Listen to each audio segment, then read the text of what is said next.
India Pakistan ബന്ധം വീണ്ടും വഷളാകുന്നു. സിന്ധു നദീജല കരാർ പ്രകാരമുള്ള പാകിസ്ഥാന്റെ ജലവിഹിതത്തിന്മേൽ അവകാശവാദം ഉന്നയിക്കുന്നവരുടെ കൈകൾ വെട്ടിമാറ്റുമെന്ന കടുത്ത പ്രകോപനവുമായി പാകിസ്ഥാനിലെ കാലാവസ്ഥാ വകുപ്പ് മന്ത്രി മുസാദിഖ് മാലിക്.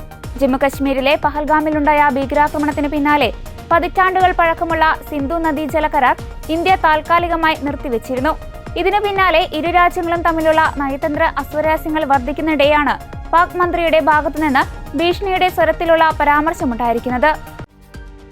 ഇന്ത്യ പാകിസ്ഥാന്റെ ജലവിഹിതം നിയന്ത്രിക്കുകയാണെന്ന് മാലിക് ആരോപിച്ചു. തങ്ങളുടെ ജലവിഹിതം തടസ്സപ്പെടുത്താൻ ആരെയും അനുവദിക്കില്ലെന്നും അതിന് ശ്രമിക്കുന്നവർക്ക് തക്കതായ മറുപടി നൽകുമെന്നും പാകിസ്ഥാനിൽ നടന്ന വാർത്താ സമ്മേളനത്തിൽ അദ്ദേഹം പറഞ്ഞതായി പ്രമുഖ മാധ്യമമായ ഡോൺ റിപ്പോർട്ട് ചെയ്തു. രാജ്യത്തിന്റെ നിലനിൽപ്പിനെ തന്നെ ബാധിക്കുന്ന വിഷയമാണിതെന്ന് പാകിസ്ഥാന്റെ വാദം. വാർത്താ സമ്മേളനത്തിൽ മുസാദിഖ് മാലിക് ചൂണ്ടിക്കാണിച്ച പ്രധാന കാര്യങ്ങൾ ഇവയാണ്.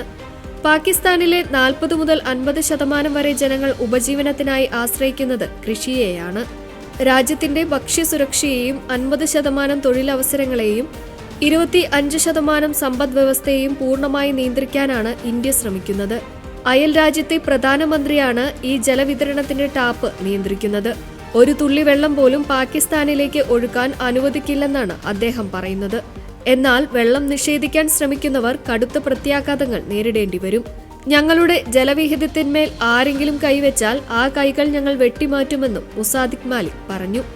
അന്താരാഷ്ട്ര കൺവെൻഷനുകളുടെ അടിസ്ഥാനത്തിൽ നദീജലം ഒഴുക്കേണ്ടതുണ്ടെന്നും കരാർ ഏകപക്ഷീയമായി റദ്ദാക്കാനോ ഭേദഗതി വരുത്താനോ ഇന്ത്യക്ക് കഴിയില്ലെന്നും വാർത്താ സമ്മേളനത്തിൽ പങ്കെടുത്ത പാക് വാർത്താവിനിമയ മന്ത്രി വാദിച്ചു.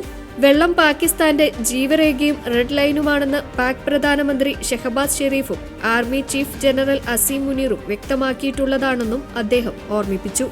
അടുത്ത 1.5-2 വർഷത്തിനുള്ളിൽ സിന്ധു നദിയിലെ ഇന്ത്യയുടെ വിഹിതം പൂർണ്ണമായും ഇന്ത്യ തന്നെ വിനിയോഗിക്കുമെന്നും പാകിസ്ഥാനിലേക്ക് ഒഴുക്കില്ലെന്നും കേന്ദ്ര ജലശക്തി മന്ത്രി വ്യക്തമാക്കിയിരുന്നു. ഇതിന്റെ തൊട്ടു പിന്നാലെയാണ് പാകിസ്ഥാന്റെ ഭാഗത്തുനിന്ന് കടുത്ത പ്രതികരണങ്ങൾ വരുന്നത്.